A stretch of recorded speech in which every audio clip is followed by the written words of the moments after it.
Hey guys, welcome to my movie review of Avatar: The Way of Water.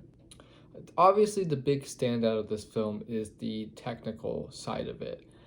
Visually, this is very pretty, very cool looking. The 3D was really good.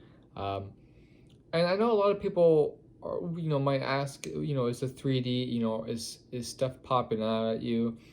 And the answer is no. Really, what this 3D is just the depth perception, and that was the same with the first one, and that's always been the intention, was to have the depth perception be to what we kind of see. And I think that's always been the goal with 3D, and that's what it felt like the goal was with this film. And for the most part, I think it succeeded in having that depth perception. It was shot in native 3D, I believe, and I mean, the CGI looks great. With the Navi, they look like real people. I mean, there were certain shots like where they had water on them that looked, it just looked real, and you could definitely tell that there was a lot of effort put into it. Now, as far as the story goes, it is a bit thin. It's more to just kind of move things along to you're really along for the ride with the family, Jake Sully and his family, and kind of what they go through and experiencing Pandora a little bit more, and and that's cool. When they were exploring like the ocean, for example, that was cool. You're kind of forgetting about the story. You don't really care. You're just exploring like they're exploring, and that's really fun. And I think that's the strength of the film. But the story was good. Just because it was simple doesn't mean it was, bad. I enjoyed it.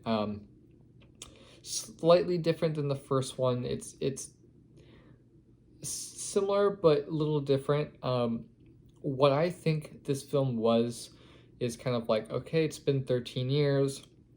Let's get everyone back to Pandora, show them why they went and saw the first one, 13 years ago, and remind them of why they're back in the theater, and really wow them with the spectacle.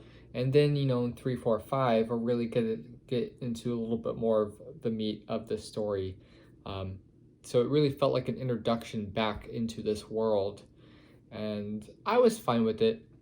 The 3-hour runtime, it's 3 hours 10 minutes. I felt it, but I didn't really care because of how much visually was going on and how impressive it was. You really wanted to stay there, and so I was fine with the longer runtime just because I was really interested in this planet and what's going on. Not as much as the story, but so overall, I really liked the film. There were a couple things that I thought could have been different. I